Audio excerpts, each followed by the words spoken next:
नमः सिद्धिभ्यो उत्तमर प्रणत मौलिमणि प्रवाण मुद्योतकं दलित पापतमोवितानं सम्यक् प्रणम्य जिनपादयुगं युगादा वालम्बनं भवजले पतितां जनानां नात्यद्भुतं भुवनभूषण भूतनाथ भूतैर्गुणैर्भुवि भवन्तमभीष्टुवन्त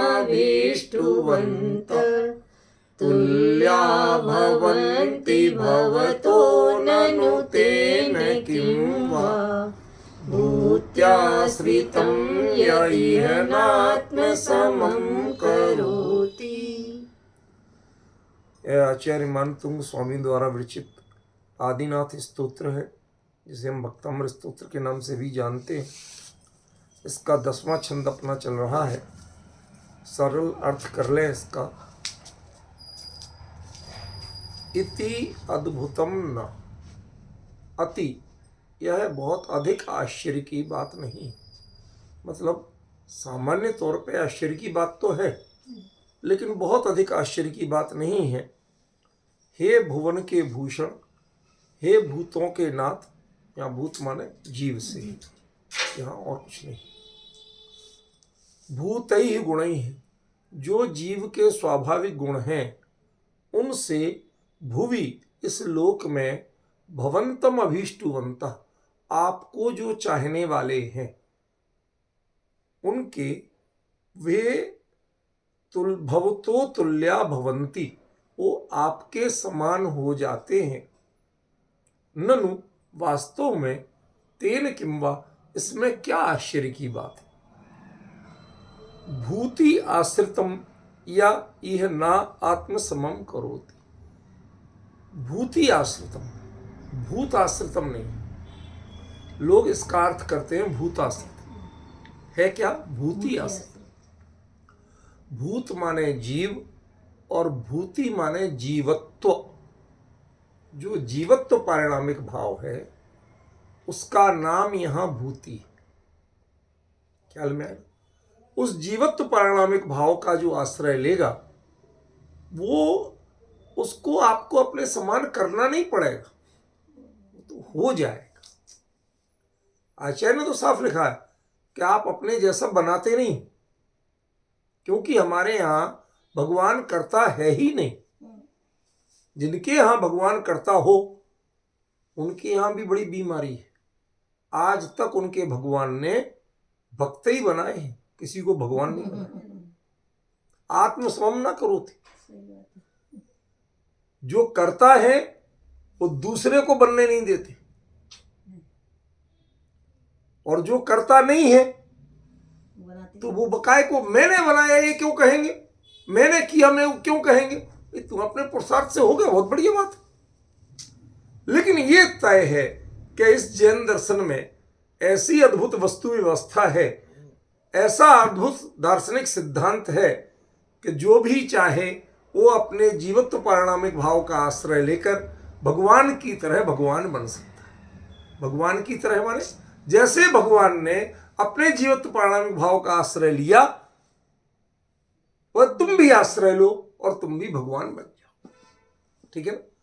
भगवान की तरह का मतलब यह है कि जैसे भगवान ने किया, ऐसा नहीं कि हम दूसरा भगवान बना देंगे, ऐसा नहीं।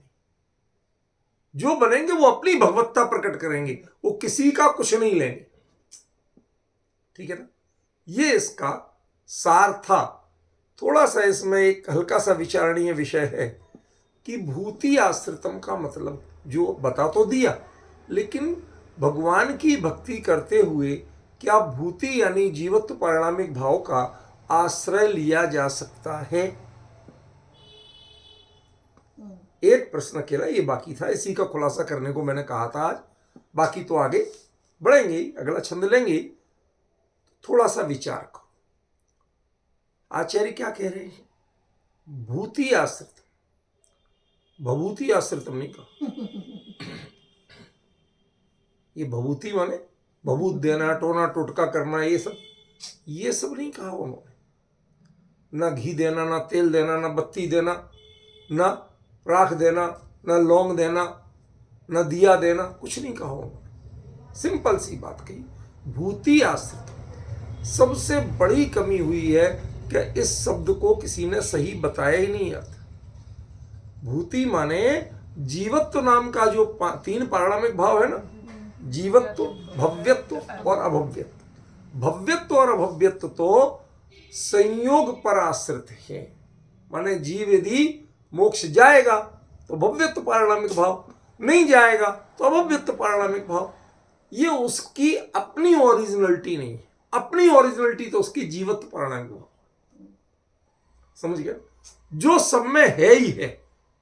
जो किसी का बदल जाए तो वो पारणामिक भाव कैसा?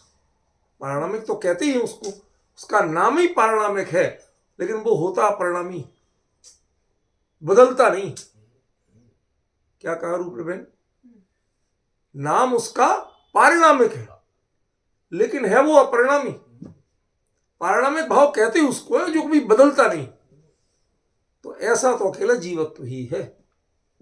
आप कहें भव्यत्व तो क्या बदल जाता है? अरे भाई, जब मोक्ष जाएगा जब ही तो असली भव्य कहलाएगा, बाकी तो सब, समझ गए ना? और जो मोक्ष नहीं गया तो वो नहीं जाने के कारण तो अभव्य कहला रहा है। जीवत्व तो उसमें भी, उसके जीवत्व की कमी हो गई क्या? नहीं। जानना देखना छूट गया क्या? अभव्य जीवों को ज्ञान दर्शन नहीं होता क्या? तो ये दो जो हैं वो अपेक्षाकृत संयोगाधीन, परिस्थितियाधीन है। वो उनके स्वभावाधीन चीजें नहीं। असली स्वभावाधीन तो कौन सा है? जीवत्व।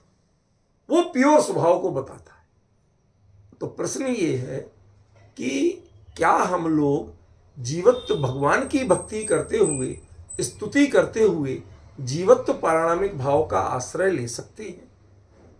भगवान की भक्ति करते हुए भी क्या भगवान बना जा सकता है? ये प्रश्न है। समझ में आया? भगवान आचार्य तो यही कह रहे हैं कि आप बिल्कुल ले सकते हैं नहीं, बल्कि लेना चाहिए। क्या कहा? ले सकते हैं नहीं, लेना चाहिए। भगवान की स्तुति करो, 24 तीर्थंकर की स्तुति करो, किसी एक की स्तुति करो। हर एक क्रिया के अंत में जैन दर्शन में कायोत्सर्ग कहा। शरीर का ममत्व छोड़ो, उपयोग अपने में जोड़ो। सिंपल सी बात कही। इसी का नाम तो है जीवत्व पारणामिक भाव का आश्रय लेना। ठीक है ना? और जो इसमें जम गया वो केवली बन गया, भगवान बन गया। ये एक सिंपल सा फंडा है, कोई इसमें कठिनाई की बात नहीं। लेकिन लोगों ने क्या किया हुआ है? कितनी बड़ी विडंबना पाली हुई है, बताइए। इस जो ग्रंथ, जो छंद ये स्पष्ट बताता है कि इस भक्तामर को पढ़ने वाले भगवान की तरह अपने जीवत्व पारणामिक भाव का आश्रय लेते हैं और भगवान बन जाते हैं। भगवान उन्हें भगवान नहीं बनाते। ठीक है? वो तो अपने जीवत्व पारणामिक भाव का आश्रय लेते हो तो भगवान बन जाते। अध्यात्म में, साधना में इससे ऊंची कोई बात नहीं। लेकिन लोग बाग आपको ये चीज समझने नहीं देना चाहते। वो डॉक्टर साहब एक दृष्टांत सुनाया करते थे, आज याद आ रहा है, अच्छा लगा तो आपको भी बता रहा हूं कि एक माँ के बेटे की शादी हुई। तो बेटा आज तक तो बिल्कुल माँ का लाडला था, माँ का ही बिल्कुल दुम लाता था, जो कह दे माँ वही करता था। अब शादी हुई तो उसने देखा कि बहू तो बड़ी सुंदर आई। अब ये मेरे कहे नहीं चलेगा तो बहू के कहे चलेगा। तो उसे डर बैठ गया। तो उसने बड़े सीरियस होके, उदास होके, रोते हुए से कहा, बेटा मैंने तेरी बहू की जन्मपत्री अपने पंडित जी को दिखाई थी। उन्होंने कहा कि यदि तू बहू को आंख खोल के देखेगा तो तेरी आंखें फूट जाएगी, अंधा हो जाएगा। तो बस तेरी एक ही रिक्वेस्ट है, तुम और सब कुछ करिए, उसके साथ रहे, जिंदगी बिता ले, उसको देखिए मत। तो बेटा माँ का। पक्का उसने मान ली बात कि नहीं करेंगे। अब वो जब भी जाए पत्नी के पास तो आंखों में पट्टी बांध ले, आंखें ढक ले ऐसे। पत्नी ने 2 दिन देखा, 4 दिन देखा, उसने कहा चक्कर क्या है, ऐसा क्यों करते हो? नहीं नहीं नहीं कुछ नहीं, आप बताना पड़ेगा क्या बात है। तो उसने कहा हमारे पंडित जी ने ऐसा कहा। तो उसने कहा ठीक है कोई बात नहीं, एक काम करो, थोड़ी सी रिस्क लो, आंखें 2 है ना, एक आंख की कुर्बानी दो भाई, एक आंख से खोल के देखो, यदि फूट जाए तो दूसरी तो बची रहेगी ना आपके पास। यदि मैं इतनी अशुभ हूं तो एक ही तो फूटेगी, दूसरी तो बची रहेगी, देख तो तब भी सकोगे। और यदि नहीं फूटे तो फिर दोनों खोल लेना। एक सिंपल सा तरीका है कि नहीं। अब बेटे ने वो करके देखा, अब वो पत्नी इतनी सुंदर थी कि दूसरी कब खुल गई पता ही नहीं चला। अब मैं क्या कहना चाहता हूं इस संदर्भ में, वो समझने की कोशिश की। ये सारे कर्मकांडी घृत मिथ्यात्वी लोग, मैं क्लियर कह रहा हूं, जो इतने उत्कृष्ट आध्यात्मिक महान स्तोत्र को आपको उसके नाम पर क्रियाकांड में फंसाते हैं, कर्मकांड में फंसाते हैं, ये वही अम्माएं हैं कि यदि इसके तत्व ज्ञान को लोग समझ गए तो ये टोटे टोटके घृत मिथ्यात्वों का क्या होगा, इनकी दुकानें कैसे चलेंगी। तो इन्होंने आपको इस तत्व से दूर रखा, उलझा के रखा। तुम दिया जलाओ, साथिया बनाओ, 48 दिया जलाओ, अमुक अमुक मंत्र पढ़ो। अभी तक 10 छंद आपके पूरे होने जा रहे हैं, किसी में कोई मंत्र तंत्र की बात आई क्या? जैसे ये लोग बनाते हैं, आप लोग भी पढ़ते होंगे, दुनिया की किताबों में छपे, किसी मंत्र की जैसी बात इसमें आई कि फला समस्या के निदान के लिए ये मंत्र है। आपने 10 पूरे सुन चुके, ये भी लगभग पूरा हो रहा है, क्या कहीं आई? भाई जितना पढ़ चुके उतने का तो भरोसा करो, जो आपने पढ़ा ही नहीं उसकी कोई बात नहीं, आगे आएगा जब देख लेना। कोई ने पूछा, नाई की दुकान पे जाके बैठ गया, कहते नाई बता मेरे सिर पे कितने बाल हैं? कहते बाबूजी ऐसा है, मैं तो हूं कम पढ़ा लिखा, मैं अभी काट के डाल देता हूं, अपने गिन लेना कितने। अब और क्या करें भैया, खुद ही गिन लेना। तो आगे उनने किया हो, कहते आगे का पढ़े, जब आएगा सो पढ़ेंगे, बताएंगे एक एक शब्द का अर्थ, जान लेना कि उनमें है कि नहीं है। ये तो तय है कि 10 छंदों तक तो कोई ऐसी मंत्र तंत्र टोना टोटका, बीमारी दूर करना, झगड़े का दूर करना, इसकी बात आई नहीं। ये विशुद्ध आध्यात्मिक ग्रंथ है, इससे अध्यात्म और वैराग्य की पुष्टि होती है, अन्य कोई कर्मकांड इसमें बताया नहीं है, ये तो तय। तो आपको लगता है भाई साहब इन्होंने क्यों ऐसा फैला रखा है? इसके अध्यात्म से, इसके तत्व ज्ञान से भी परिचित हो गए लोग, तो फिर इनकी दुकानें बंद होती नजर आएंगी। ये जो बात बात में बताते भाई साहब भक्तांबर पढ़ो तुम्हें ये हो जाएगा, फला छंद पढ़ो तुम्हें ये हो जाएगा, ये जितनी दुकानें इनने फैला रखी है ना इसके नाम से, वो सारी दुकानें बंद हो जाएंगी, बेरोजगार हो जाएंगे सारे के सारे लोग। इसलिए पूरे जोर शोर से, धूम धड़ाके से लोगों को ट्रेनिंग दे दे के, आज तो मैं देख के दंग रह गया, शंकर उठ जाता हूं ना। तो स्वाध्याय के बाद आज वहां पाठ था, तो जिनकी ओर से था उन्होंने बहुत आग्रह किया कि डॉक्टर साहब 10 मिनट तो बैठ जाना। मैंने कहा अभी जरा काम है, करके आ रहा हूं, आ जाऊंगा दोबारा। मैं झूठ बोलता नहीं, मैं दोबारा गया। अब मुझे 10 मिनट बैठ के 3 छंद सुनना मुश्किल हो गया। क्यों? भक्तांबर से मुझे तकलीफ नहीं है, वो छंद यही पढ़ रहे थे, बिल्कुल ज्यों कहते हो यही पढ़ रहे, कोई छंद में गड़बड़ नहीं। लेकिन उसके बाद उन्होंने इतने घृत मिथ्यात्व के ऊट पटांग मंत्र बनाए हुए थे, भूत प्रेत निवारकाय आदिनाथाय नमः, दीपेन अर्घ्यम निर्पामति, दीप स्वस्तिकोपरि दीपम निर्पाम, पता नहीं क्या क्या भाई। इसमें ना स्वस्तिक का नाम है कहीं, ना दीपक का नाम है कहीं, ना कोई भूत प्रेत का नाम है कहीं, तो सब नाम है ना भूतम। अरे भले आदमी, यहां भूत शब्द का अर्थ भूत प्रेत नहीं है। आदिनाथ कोई भूत प्रेतों के नाथ नहीं थे। आपके मिल रहा ना, इसी छंद पे बात थी। भूत प्रेत निवारक है, भैया कहाँ है भूत प्रेत का निवारण, कहाँ बताया? वो तो भगवान को भूतनाथ का। अरे शंकर जी हो तब तो हमें समझ में आ जाए कि उनके यहां सारे जितने शंकर जी के चेले हैं वो सारे छठे छठाई तत्व हैं। उनकी तो बारात में भी एक भी शरीफ आदमी नहीं गया था। नहीं सच्ची कह रहा हूं, उनकी बारात में ब्रह्मा और विष्णु कोई नहीं गए थे, समझ गए ना?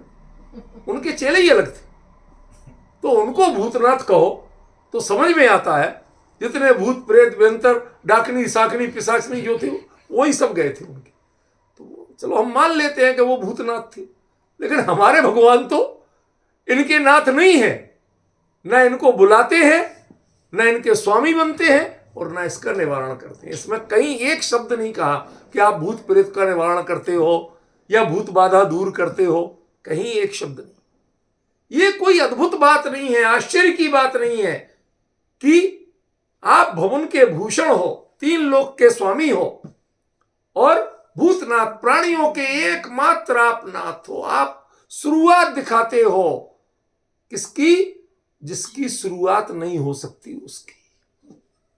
ना अथ माने शुरुआत और ना माने नहीं। ये जो भगवान पना प्रकट हुआ है ये तो मेरा स्वभाव था, तुम्हें दिखा अब है, ये तो मेरा सदा से ऐसा ही हूं मैं। इसका अर्थ है नाथ। प्राणियों में नाथ पने की भावना, हमेशा नाथ पने की क्वालिटी, भगवान पने की क्वालिटी हमेशा से है। कमी क्या है? गुरुदेव गाते थे, सबके पल्ले लाल, लाल बिना कोई नहीं, जाते हैं भयो कंगाल, गांठ खोल देखी। अपने स्वभाव में जो परमात्मा विद्यमान है उसको इन जीवों ने आज तक, वो चूंकि भगवान ने आदिनाथ स्वामी ने दिखाया, इसलिए आप संसार के प्राणियों के नाथ बन गए, आप उनके आराध्य हो गए। ख्याल में बताओ, इसमें कहीं भूत प्रेत निवारण की बात आई? नहीं है। लेकिन उन्होंने कह दिया ये तो भूत प्रेत निवारक है, आदिनाथाय नमः। न इसमें दीपक चढ़ाने की बात है, न इसमें अर्घ चढ़ाने की बात है, ये तो स्तोत्र है। स्तोत्र भगवान का ऐसा गुणानुवाद होता है जो तन्मयता के साथ किया जाता, जो वैसा अपनाने के लिए किया जाता। जो आपको करना है वो बोलो, उसका नाम स्तोत्र। जो आपको करना ही नहीं है उसको मत बोलो। जैसे मुनिराज को पड़गाते हो तो क्या बोलते हो?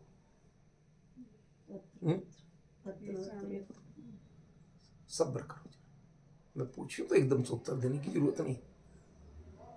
जो कुछ भी बोलते हो, मन की शुद्ध, मन शुद्धि, वचन शुद्धि, काय शुद्धि, आहार जल शुद्ध है, ये जो कुछ भी बोलते हो ये सिर्फ बोलने के लिए बोलते हो कि सच में होता है? उपल बहन मेरी बात समझ में आ रही कि नहीं है? नहीं, बनाओ जैसा चाहे, दो जैसा चाहे, और महाराज जी को बोलना था सो बोल दिया। महाराज जी मन शुद्धि, वचन शुद्धि, काय शुद्धि, आहार जल शुद्ध है, ऐसा बोला जाता है, हमने बोल दिया। ये नहीं है, उसके पीछे संकल्प जुड़ा हुआ है। हमारे वो कनकोज्वल महाराज थे, तो सुरसागर महाराज हो गए। वो बताते थे बड़ी रोचक बात। वो गए बड़ौत में, उनने चौमासा किया, आके बोले मेरे से, स्वाध्याय करते थे मेरे साथ, तो कहते सुदीप जी डॉक्टर साहब बड़े विचित्र लोग हैं, बड़ौत वालों से बच के रहना। क्या हो गया महाराज जी, क्या चक्कर हो गया? कहते बड़े चतुर हैं। कहते मैं तो कैसे हार लेता था मैं, अभी क्या हो गया बताओ तो सही। कहते महाराज जी मन की शुद्धि, कहते महाराज जी वचन की शुद्धि, कहते महाराज जी काय की शुद्धि।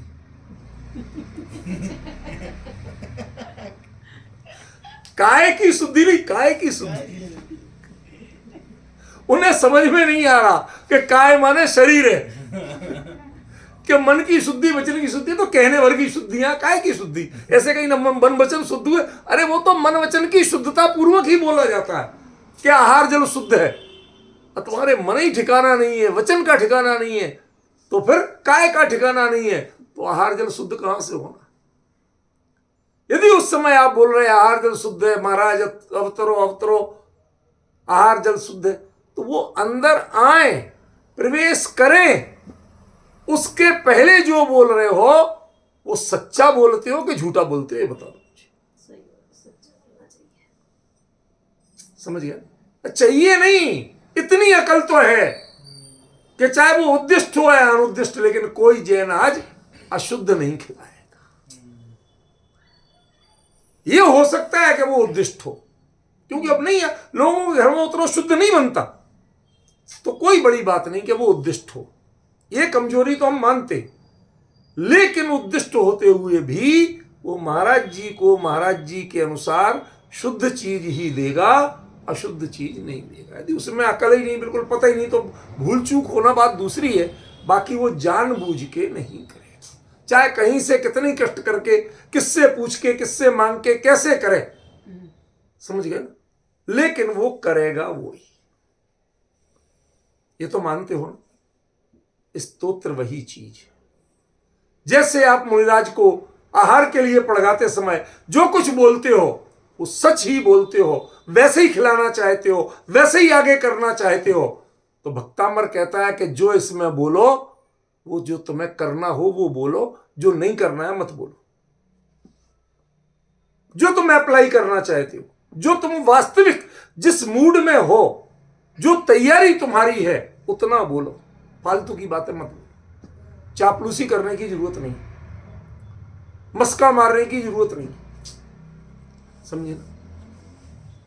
तो अब आप तय करो कि इसमें, इस छंद में, इसको मैं पूरा करने जा रहा हूं, क्या इस छंद में कहीं भूत प्रेत निवारण की बात है? भूति आश्रितम माने भूत माने जीव, और भूति माने जीवत्व।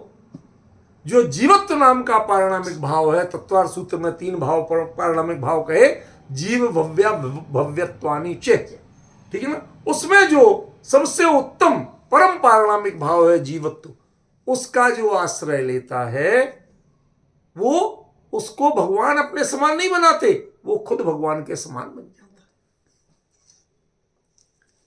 अब बताइए इसमें किस भूत के निवारण की बात है, किस प्रेत को भगाने की बात है, किस पिशाच साखनी डाकने की बात है? कहीं है? एक अक्षर नहीं है। इससे आप खुद समझिए कि इन लोगों ने आपको उस अम्मा की तरह डराया हुआ है कि भक्तामर भाई साहब मूल में मत पढ़ना, ज्यादा सीखना नहीं, तुम तो दिया जलाने में लगे रहना, साथिया बनाने में लगे रहना, कलश नारियल चढ़ाने में लगे रहना, कर्म कांड में उलझा दो। आदमी अकल से सोच ही नहीं पाए, बुद्धि है उसमें, थोड़ी कोशिश करे तो समझ सकता है, लेकिन आज तक भक्तामर का कोई संस्करण ऐसा नहीं निकला कि जिससे आप प्रॉपरली समझ सके, उसका अर्थ जान सके, ऐसा कोई संस्करण नहीं निकला। क्रियाकांड कर्मकांड सिखाने वाले, आपको घृत मिथ्यात्व में उलझाने वाले 50 संस्करण आ गए, लेकिन एक संस्करण भी ऐसा नहीं निकला जिसको हम इसके अनुसार कह सके, जिसमें इनके शब्दों का मूल शुद्ध अर्थ दिया हो।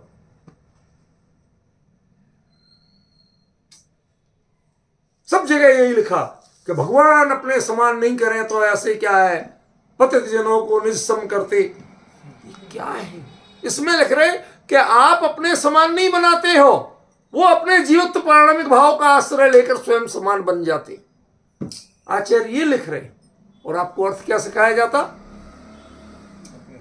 कि भगवान अपने समान बना लेते। कैसे बना लेते हैं? कि जैसे बच्चा डर रहा हो तो उसको मां अपनी छाती से चिपका के सुला लेती है, ऐसी जो भूत प्रेत से डर रहा हो उसे भूत प्रेत भगा करके भगवान अपने। क्या अर्थ कर रहे हो? क्या विडंबना है! एक शब्द इसमें नहीं लिखा आचार्य देव ने, वो आपको पढ़ाया जा रहा है और वो आप पढ़ रहे हो। सच बताऊं, सवेरे बैठा मैं, 3 छंद भी सुनने की हिम्मत नहीं हुई, बेचैन हो गया मैं। अब कहता किसी से क्या, वहां तो भीड़ उन्हीं की जुटी हुई थी। सच कह रहा हूं, खेद होता है, वही भीड़ जुटी हुई थी। तत्व की चर्चा सुनने नहीं आते वो लोग। ऐसे कर्मकांड में आजकल बुद्धि भ्रष्ट है साहब, कोई सोचने समझने को तैयार नहीं है। किसी ने आज तक नहीं जाना। भगवान वीतरागी है, वो तुम्हें देंगे तो क्या, लेकिन मांगने के लिए सब तैयार बैठे। समझ गए? जिस दुकान में जो चीज मिलती नहीं है उस दुकान में वो चीज मांगने बाजार में कभी नहीं गए होंगे, लेकिन मंदिर में जरूर जाते। बताओ, भगवान के पास परिग्रह है? नहीं है। भोग है? नहीं है। राग है? नहीं है। तो फिर ये सब चीजें क्यों मांगने जाते? जो उनके पास है ही नहीं, जो वीतरागता है वो लेने नहीं जाती। इससे बड़ी विडंबना क्या हो? यह भक्तामर का सबसे बड़ा दुरुपयोग आज तक हुआ। मैं आपसे कहना चाहता हूं कि यहां तक के छंद की पहले अपने मन में सुनिश्चितता कर लो कि हाँ भाई, इसमें किसी भूत प्रेत के निवारण की बात नहीं है, इसमें किसी टोने टोटके की बात नहीं है। इसमें भूत शब्द का अर्थ जीव मात्र है और भूति का अर्थ जीवत्व नाम का पारणामिक भाव। और इसमें यह बिल्कुल नहीं कहा कि भगवान अपने समान बना लेते हैं, बल्कि इसमें यह कहा कि जो अपना आश्रय लेता है वो भगवान बन जाता है, भगवान उसे अपने समान नहीं बनाते। हमारे भगवान पर के करता नहीं। हम तो पढ़ते हैं, तुम पर के करता नहीं नाथ, ज्ञाता हो सबके एक साथ, तुम भक्तों को कछु नहीं देत, अपने समान बस बना ले। यही तो गड़बड़ी है। एक जगह चोट खा गए। इसमें कहां लिखा कि अपने समान बना ले? जानबूझ के मैंने बोला था। ये क्या अभी बोलेगा ये शुद्धात्मा? ये तो अठवाड़े का पक्षी है ना, 8 दिन में तो 1 आध दिन दिखाई देता है और झट से बोल जाता है। ये 8वां दिन सुने तो नहीं बोलेगा। समझ गए? कहां अपने समान बना ले? साफ कहा, भूत्याश्रितम न ये आत्मसम, वो अपने समान नहीं बनाते हैं। आचार्य ने तो ये लिखा है, बोलो साफ लेगा, ना आत्मसमम करोति।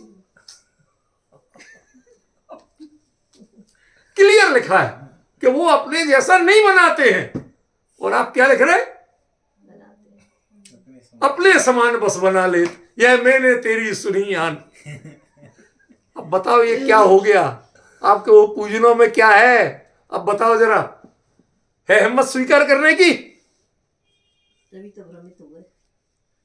बताइए। अरे हमारे लोग तक भटके हुए थे। आप बड़े उनको जितना चाहे बड़ा तत्वज्ञानी मानो, लेकिन जो आचार्यों ने कहा उसका अर्थ कहीं ना कहीं समझने में चूक किए हुए थे। यदि समझे होते तो अपने समान बस बना लेते। भगवान क्यों बनाएंगे अपने समान? क्या लेना देना उन्हें आपसे? अरे वो तीर्थंकर प्रकृति बंधी थी, उसके उदय से वो दिव्य ध्वनि होती है तो होती है। भगवान नहीं करते हैं दिव्य ध्वनि, उन्हें उससे कोई राग नहीं है। किसी जीव से कोई राग नहीं है, किसी जीव को समझाने का कोई भाव नहीं। फिर बहाना किया जाता है, भाई साहब भक्ति की भाषा में ये सब चलता है। ठीक है भाई साहब, मान लिया चलता। फिर ध्यान रखना, भक्ति की भाषा मानना, उसे भक्तों का भाव मत मानना। क्या कहा मैंने? उसे भक्ति की भाषा मानना पर भक्तों का भाव मत मानना। माने भाषा में चलेगा, भाव में नहीं चलेगा। क्यों मुकेश जी, अब ये पूजन पढ़ते हुए कब कुछ अंदर में होगा कि नहीं होगा? अपने समान बस बना लेती है, मैंने तेरी सुनी आन, जो ले तुमको बस पिछान। बस उनको पहचान लो, वह पाता है केवल ज्ञान। भगवान सब कर देंगे बाकी। ए भाई, भूत्याश्रितम न ही आत्मसमम करोति। वो जो भूति के आश्रित है, जीवत्व पर वो तुल्या भवंती, वो आपके समान हो जाते हैं। इसमें बात कोई दोष नहीं है, इसमें शंका नहीं है कि वो भक्त भगवान बन जाते हैं, इसमें शंका नहीं है। लेकिन भगवान भक्तों को अपने समान बनाते हैं, इसमें पूरा विरोध है। इसका निषेध कर रहे हैं आचार्य जी। क्या? जो अपने पारणामिक भाव का आश्रय लेता है वो तुल्या भवंती, वो आपके समान बन जाते हैं, इसमें निषेध नहीं। लेकिन ना आत्मसमम करोति, उसे आप अपने समान बनाते नहीं हो। आप चक्कर में नहीं पड़ते किसी के कि हमें अपना बहुमत बढ़ाना हैं? जैसे लोगों को अपनी जात में मिलाते, बिरादरी में मिलाते, सब अपने अपने ग्रुप बनाते, ऐसे भगवानों को भी अपना बहुमत जुटाना हो कि ऐसे नहीं करते हो। समझे शुद्धात्म? लिखा साफ के नहीं लिखा? तो हमें जो मूल में वाक्य हैं, जो आचार्यों ज्ञानियों के जो मूल में वचन, कम से कम कुछ लोग तो समझो। सब समझे या नहीं समझे, हम किस किस की ठेकेदारी लें, ये ध्यान रखना। आप नहीं ले सकते ठेकेदारी, जिम्मेवारी नहीं ले सकते। क्यों? क्योंकि जैन धर्म तो कहता है जिम्मेवारी लेनी नहीं, जिसने जिम्मेवारी ली वो बेवकूफ है। क्योंकि जैन दर्शन तो अकर्तावाद की दीवार पे खड़ा है, नींव पे खड़ा है। वो तुम अकर्तावाद को ही उखाड़ के, खोद के यदि बात करोगे तो फिर तुमने धर्म की नींव ही खोद दी, फिर बचा क्या? समझे कि नहीं? इसलिए ऐसे बचपने की बातें नहीं करना, ये अज्ञानता है। इन छंदों में ऐसा कुछ भी नहीं कहा कि भगवान अपने समान बना लेते हैं। वो अपने स्वरूप का आश्रय लेकर भगवान के समान बन जाते हैं, इसमें आश्चर्य की बात नहीं है। लेकिन भगवान अपने समान बनाते हैं, ये पूरा गड़बड़ है, ये पूरा भ्रम है आपको। ठीक है, इतना आचार्य देव ने क्लियर किया। अब हम अगला छंद शुरू करते हैं। ठीक है, यहां तक तो क्लियर हो गया। पढ़िए जरा भाव से। दृष्ट्वा भवन्तमनिमेष विलोकनीयम् नान्यत्र तोषमुपयाति जनस्य चक्षु पीत्वा पयः शशिकरद्युतिदुग्ध सिन्धु क्षारं जलं जलनिधे रसितुं कायेक्षेत्।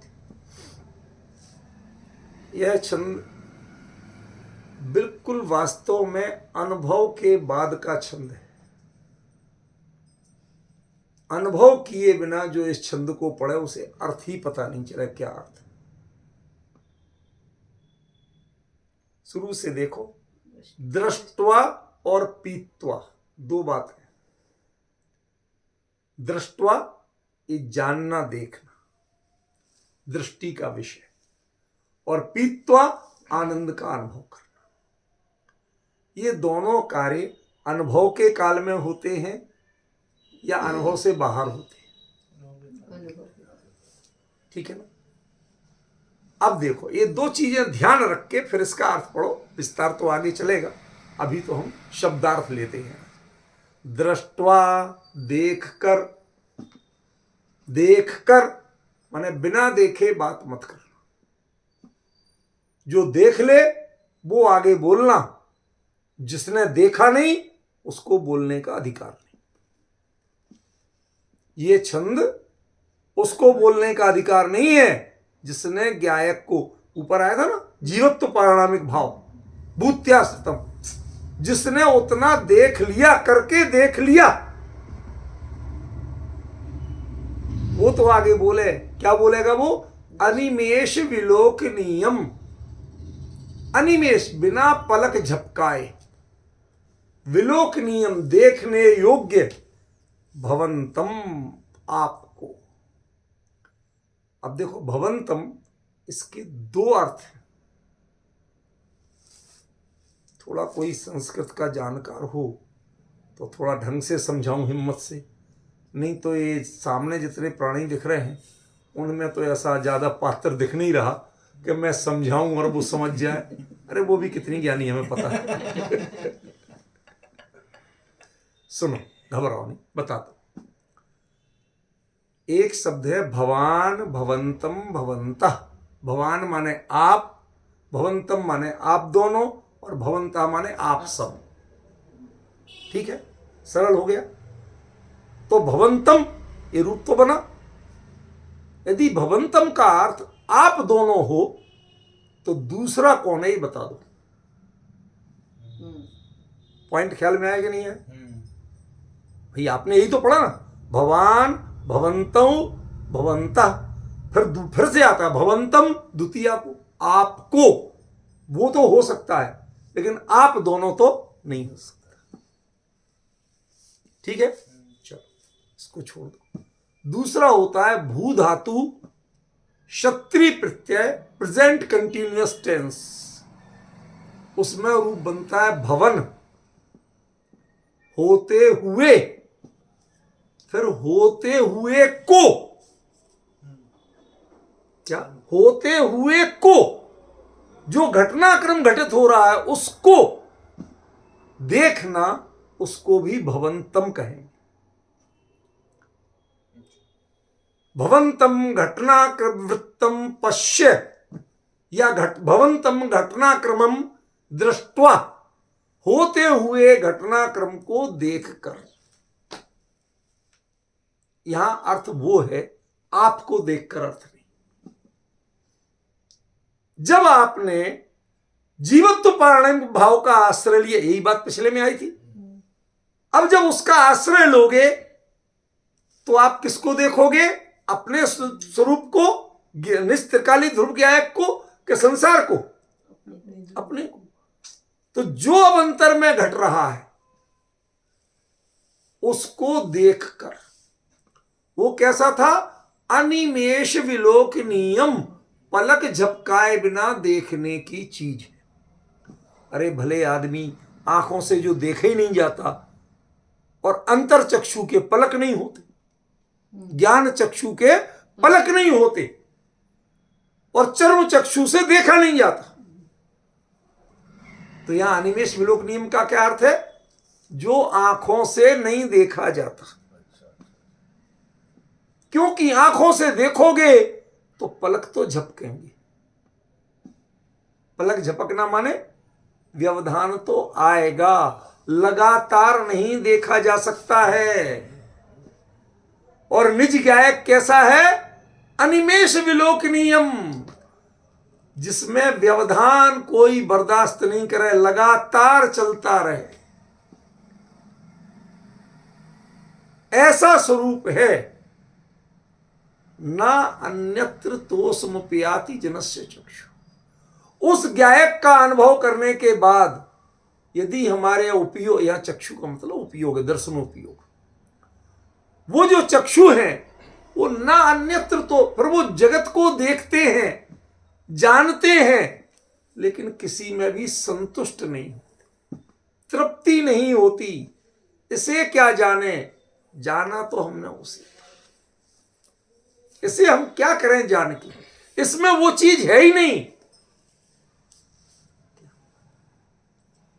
जो लोग अकेले डालडा घी की पैदाइश हैं, क्या कहें, वही खाते पीते हैं, खाए ही नहीं प्योर माल। उन्हें कैसे समझाएं कि असली चीज का स्वाद क्या होता है, उसका लाभ क्या होता है, कैसे समझाएं? क्या? और गांव का कोई व्यक्ति जिसने ताजा घर का दूहा दूध और घी खाया हो, वो तुम्हारे ये नकली घी की चीजें, डालडा घी की चीजें, ये उसके जीभ पर कैसे चढ़े? अब उसके गांव का जो पकवान है वो देखने में ज्यादा सुंदर नहीं था, लेकिन प्योर था। आपका जो शहर का पकवान है देखने में तो बड़ा सुंदर है, सलीके से है, लेकिन अब वो जिसने चख लिया उसको ये कहां सुहाएगा? निज गायक का अनुभव जिसने कर लिया, जिसका उपयोग गायक में रह लिया, उसके लिए संसार के पदार्थ ये क्या विलोक नियम है? अनिमेष विलोक नियम का जिसने देख लिया, जिनमें पलक नहीं झपकती, पलक झपकना भूल जाओ, जिसमें व्यवधान आना भूल जाए, बाहर निकलने का भाव ना हो, ऐसे निज गायक का अनुभव करने वाला क्या अन्यत्र कहीं तो संतुष्टि को प्राप्त करेगा? बताइए। आज के इन बच्चों को घर का और मां के हाथ के बने खाने की कीमत ही पता नहीं। ये सजावट देखते हैं, फर्जी टेस्ट देखते हैं मसालों की, और जब कुछ दिन खाने के बाद डॉक्टर बीमार घोषित करता है, ये परेशान होते हैं, तो पूछते हैं डॉक्टर साहब मैं तो बिल्कुल बढ़िया से बढ़िया, महंगा से महंगा 5 स्टार का खाता था। फिर मैं कैसे बीमार पड़ गया, मेरा पेट कैसे खराब हो, तो पूरा वो इनलॉर्जमेंट करके बताता है कि 5 स्टार में पहले बता, तेरी माँ बना रही, जो बना के दे रहा, उसे तेरे से कोई प्यार है, अपनापन है, ममता है? नहीं है। तो वो नौकरी करने वाला जब उससे अपनापन ही नहीं है तो वो उतनी प्योरिटी और क्वालिटी पे ध्यान कैसे देगा? उसको तो जितना ऊपर से सीसीटीवी देख रहा है, डंडा रखा, मैनेजर का ऐसा होना चाहिए, उतना ही तो करेगा। उसमें वो अपनापन कैसे मिलाएगा? पहली कमी तो ये। दूसरा, उसने तो बना के दे दिया, लेकिन जो हमारे धर्म विधि से मां जो शुद्ध बना के देती, उसकी जो गुणवत्ता है वो बाजार के चीज में नहीं आ सकती। देखो, आपकी जो दवाइयां होती ना, इनमें भी एक्सपायरी डेट होती कि नहीं होती? एक्सपायरी डेट की दवाई आधे दाम में मिले तो पवन जी लोगे? जो चौथाई में दे दे तो चलो 10% में दे देते, 5% में, अच्छा चलो फ्री में दे देते, तब भी नहीं लेंगे। अच्छा चलो थोड़े 2 पैसे उल्टे हमसे ले जाना, अब तो खा लो। मैं क्यों कह रहा हूं? ये पागल नहीं हुआ, कुछ सोच समझ के कह रहा हूं। जो चीज एक्सपायर हो चुकी है, उसकी मर्यादा निकल चुकी है, उसे आप फ्री में भी नहीं लेना चाहते हो, घर पे आके मना के दे तो भी नहीं लेना चाहते हो। तो जिस आटे की मर्यादा निकल चुकी है, वो एक्सपायर हो चुका है, उसको आप खाते कैसे हो? जिस मसाले की मर्यादा निकल चुकी है, आप सेवन कैसे करते हो? मेरा पॉइंट समझ में आ रहा कि नहीं आ रहा? करते कैसे हो? तब पता चल, जब इन दृष्टियों से विचार करोगे तो पता चलेगा कि मां के खाने में सजावट भले ही नहीं हो। क्यों? क्योंकि उन्हें 1 के 10 वसूलना नहीं थे। उसे तो खाली बेटे का स्वास्थ्य और पेट भरना देखना था, लेकिन बच्चे की समझ काम नहीं कर रही थी, वो सजावट पे जा रही थी। वो दूसरे के चीजों को अनिमेष से आंखें फाड़ फाड़ के देखता था। जहां पलक झपकाने नहीं पड़ती, ऐसे अंतर्दृष्टि से नहीं देखता था। ख्याल में? अब दुनिया में इस होटल में भटकता है, उस होटल में भटकता है, किसका स्वाद सबसे अच्छा है ढूंढते रहो। जब लौट के आओगे और डॉक्टर कहेगा तो एक ही उत्तर मिलेगा, मां के हाथ का स्वाद सबसे अच्छा। समझ? मैं सच में कहता हूं, लोगों को बताता हूं, चाहे जली कटी मिले तो भी घर की खाना, और बाहर की तुम्हें जितनी चाहे सजी समरी मिले, स्वादिष्ट भी लगे, तो भी मत खाना। जो स्वाद भले ही कम लगे, लेकिन जो स्वास्थ्य इसमें है वो उसमें नहीं मिलेगा। इससे बीमार नहीं पड़ोगे और उससे बीमार पड़े बिना नहीं रहोगे। क्या कहते हैं? नान्यत्र तोषमप्याति जनस्य चक्षु। उस व्यक्ति की आंखें, उस व्यक्ति का उपयोग अन्य किसी विषय में लगेगा ही नहीं। जिसने निज जीवत्व पारणामिक भाव का अनुभव कर लिया, वो नान्यत्र तोषमप्याति, वो कहीं पर संतुष्ट नहीं होने वाला। समझ में? मैं जब बाजार लेने जाता हूं, चीजें देखता हूं, इसको ऐसे दबा के, उसको ऐसे, बाबूजी आप नहीं ले पाओगे। सच्ची कह रहा हूं, मेरे को ऐसी डायलॉग सुनने को मिलती, बाबूजी आप नहीं ले पाओगे। मैंने कहा हाँ भी। कहते क्या कमी है इसमें? कुछ है तो अच्छा छांट लो। तो मैं डायलॉग देता हूं, भैया गधों में से घोड़े कभी छटे हैं? मेरा पेटेंट डायलॉग है। गधों में से जब है ही गधे तो क्या छांट लूं? मैं नहीं ले पाऊंगा भैया। आज केतल तो ऐसे ही मिलता है भाई साहब, तो मुझे नहीं चाहिए। जहां सही मिलेगा तो लूंगा, नहीं तो नहीं लूंगा। अब 50 दुकानदार में से 49 एक जैसा रखे हैं।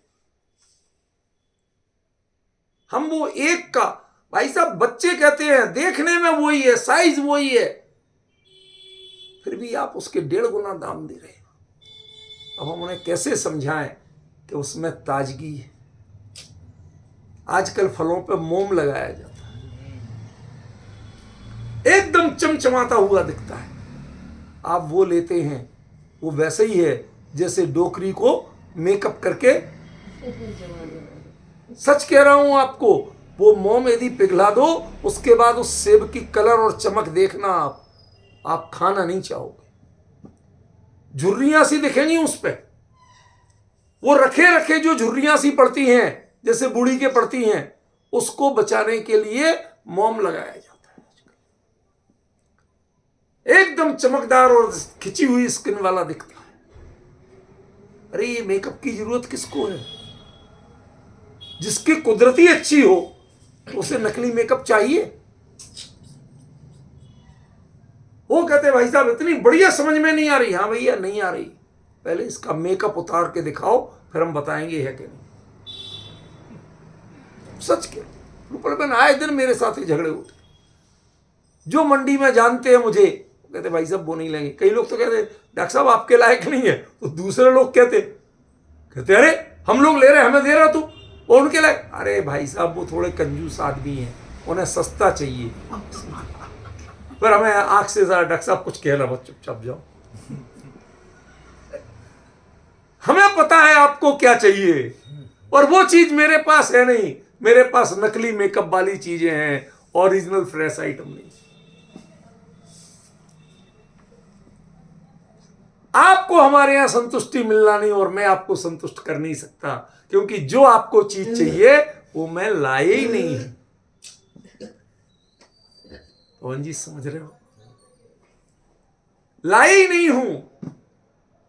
यहां ओखला मंडी है फलों की, सब्जी की, वहां एक मुसलमान दुकानदार, तकरीबन वही है। तो मैं एक बार गया तो वो बाप नहीं बैठा था, बेटा बैठा था। तो मैंने पूछा बापू का है? यही गए आए जाते। हमने कहा बेटा फला चीज ले लूं? ले लो, रखिए। अब मैं आराम से नीचे से ऊपर तक करके लेने लगा। वो आया चिल्लाते हो, हाथ से छीन लिया, क्या कर रहे हो, ये पूरा सामान बिगाड़ देगा। भाई मैं तो ऐसे ही लेता हूं, नहीं निकल जाओ यहां से। इतने में वो बाप आ गया, क्या है बेटा क्यों चिल्ला रहे हो? अरे साहब ये ऐसे कर रहे थे अब्बा। कहते वो ऐसे ही लेंगे। कहते किसी को नहीं दे। कहते एक ही तो पारखी है, और कोई परखने नहीं जानता। कहते ये उनको हम इसलिए इतनी परमिशन देते हैं उठापटक करने की, क्या उनसे हम सीखते हैं कि असली फल क्या होता है। कहते वो हमें सिखा देते हैं कि आगे से ये चीज लाया करो, इसकी कीमत है, ये मीठा निकलेगा, ये ताजा है, और ये सब जो आपके चमकदार दिख रहे हैं ये बेकार है। कहते इनसे हम सीखते हैं, आगे जाके हम वैसी चीज मंडी से लाते हैं। इनको हम गुरु मानते हैं, इसलिए हम इनको पलटने दो, बिगाड़ने दो, कुछ नहीं बिगड़ रहा। बाकी लोग जो आएंगे अनाड़ी, जिन्हें कुछ अकल ही नहीं है, वो सब ले जाएंगे। एक आदमी आता है जिसे परख है। ये जिनवाणी की एक शब्द गलत नहीं बोल रहा हूं, बिल्कुल यथार्थ घटना। उसका मन कैसे भरेगा जिससे क्वालिटी की पहचान है, उसका नकली चीजों में मन नहीं भरेगा। नान्यत्र तोषमुपयाति जनस्य चक्षु। वो जन है, कौन जन? कि जिसने अनुभवी जन, या जन का मतलब अनुभवी जन। कैसे? ये तो ज्ञानोपयोग दर्शनोपयोग की बात हुई। उसी काल में जो अतीन्द्रिय आनंद का अनुभव आया, उसको कैसे कहते हैं? पीत्वा पया शशिकर द्युति दुग्ध सिंधु। पीत्वा पीकर, पया दूध, शशिकर द्युति चंद्रमा की किरण, चांदनी की द्युति चमक जैसा, दुग्ध सिंधु क्षीर सागर। आज तक तो किसी ने देखा नहीं भाई। सब समुद्रों में नीला हो, हल्का हरा हो, क्लियर हो, मटमैला हो, ये सब तो देखा आपने, लेकिन क्षीर सागर दूध जैसा देखा कहीं पानी? नहीं देखा, नहीं पहुंच पाए होंगे अपन। पर जब लिखा है शास्त्रों में, सब जगह, सब धर्मों में लिखा है, तो होता ही होगा, ठीक है ना। तो क्षीर सागर के जल का, दुग्ध सिंधु, दूध क्षीर, उसके जल का जिसने पान किया हो वो क्षारम जलम जलनिधि, ये जो क्षीर सागर की जगह, ये समुद्र जो हमारे हैं, इनके खारे पानी को कौन पीना चाहे। मतलब जिसने भगवान के स्वरूप को देख के अपने अतीन्द्रिय आनंद का अनुभव ले लिया हो, वो व्यक्ति फिर ना भक्ति में, ना पूजन में, ना इन सब बाहरी क्रियाओं में, ना विषय भोग में, किसी में उसे आनंद नहीं आता। असितुम का एक क्षेत्र कौन लेना चाहे, कौन चखना चाहे। या चखने को राजी नहीं। कब नहीं है राजी? जब अपने असली माल चखा हो उसके बाद चखने को राजी। तो ये 11वां छंद किनके लिए है? आत्मानुभूति करने के बाद जो जीव अब हुए हैं, स्वरूप से बाहर आए हैं, उनके लिए है। कौन सा कर्मकांड हुआ है इसमें? दिया जले, नारियल चढ़ा, गोला चढ़ा, बादाम चढ़ी, कर्मकांड से निवृत्ति हो गई, सारे कर्मकांड छूट गए। असितुम का एक क्षेत्र, जिनको ये कर्मकांड अच्छे लग रहे हैं उन्होंने भक्तामर नहीं जाना, और जिन्हें भक्तामर जान लिया उन्हें ये कर्मकांड अच्छे नहीं लगे।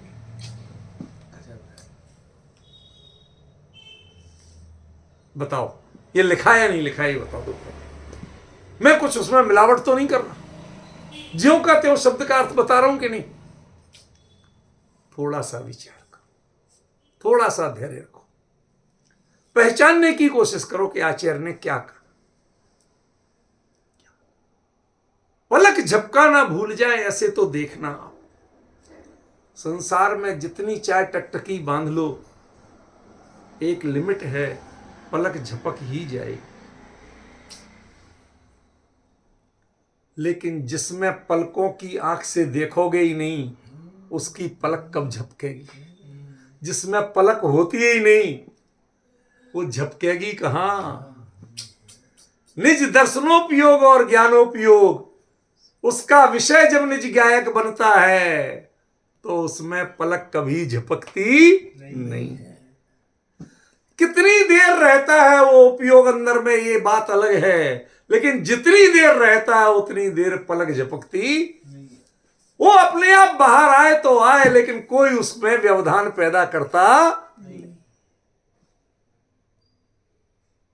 समझ में आ रहा है रूपल बहन क्या कह रहे हैं आचार्य देव? अनिमेष विलोकनीयम, निमेष माने कहते हैं पलक झपकाने को, अनिमेष माने पलक झपकाना भूल गए। पलक ही नहीं है जिसमें, जिसमें व्यवधान ही नहीं है। कहते साहब कर्म का उदय तो है, कहते अनुभव के कारण कर्म अपनी मर्यादा बनाता है, अनुभवी के काल में काम में वो दखल नहीं देता। अनुभवी अपनी कमजोरी से अपने में न टिक पाए तो कर्म का उदय अपने शान दिखाता है कि हाँ भाई हमारे कारण हो गया। अन्यथा अनुभवी जितनी देर अपने में टिके, कर्म अपनी सीमाएं दूर करता जाता है, वो कभी उसके क्षेत्र में आता नहीं।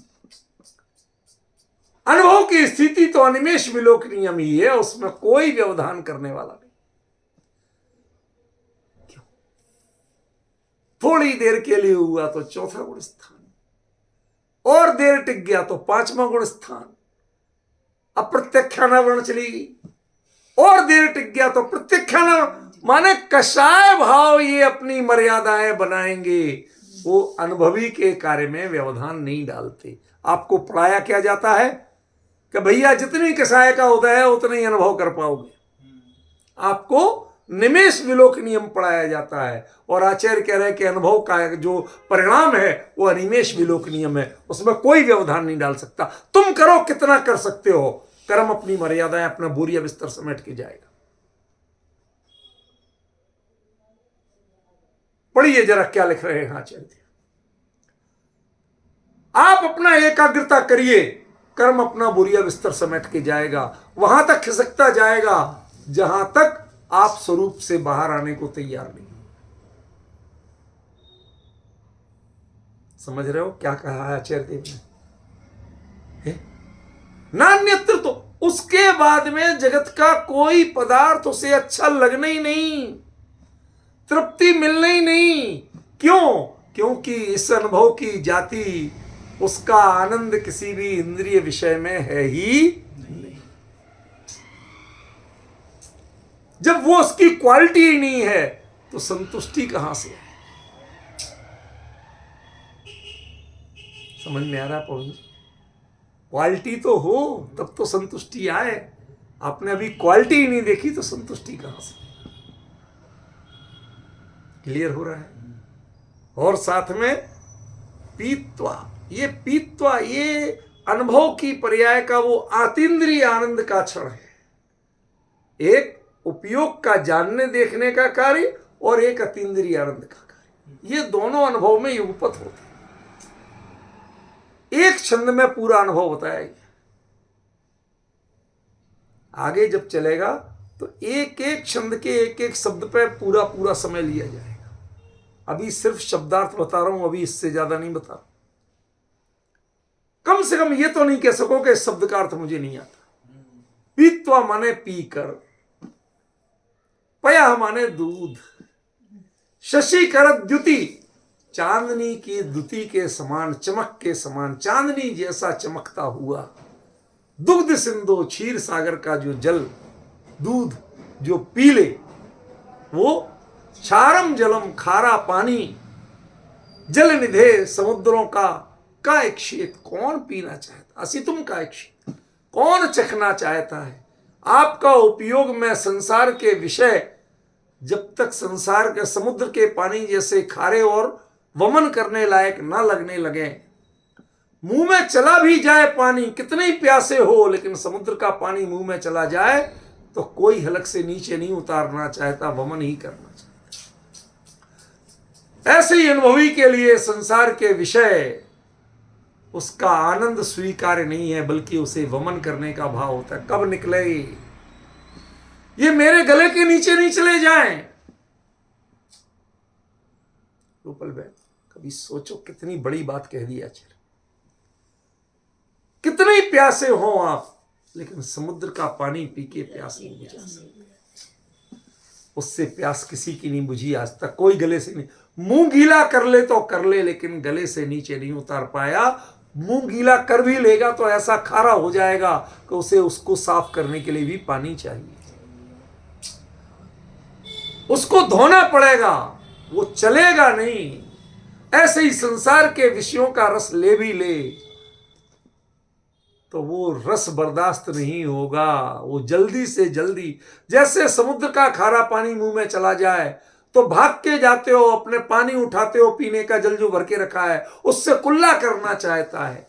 ऐसे ही जो जीव है वह इन संसार के विषयों के रस से विरक्त हो करके अपने अनुभव के रस से उनका स्वाद मिटाना चाहता। क्षारम जलम जल निधे। बताओ इस छंद में कहीं कोई कर्मकांड है? अध्यात्म की कितनी उत्कृष्ट बात है। आत्मानुभूति की चर्चा है, आत्मानुभव का कथन जिसमें हो, उसमें जब लोग कर्मकांड सुनाएं, मंत्र तंत्र टोने टोटके बताएं, दिए जलवाएं, नारियल चढ़वाएं, ऐसे करो और वैसे करो, ये लोग ठगों की टोली नहीं लगे तो क्या लगे?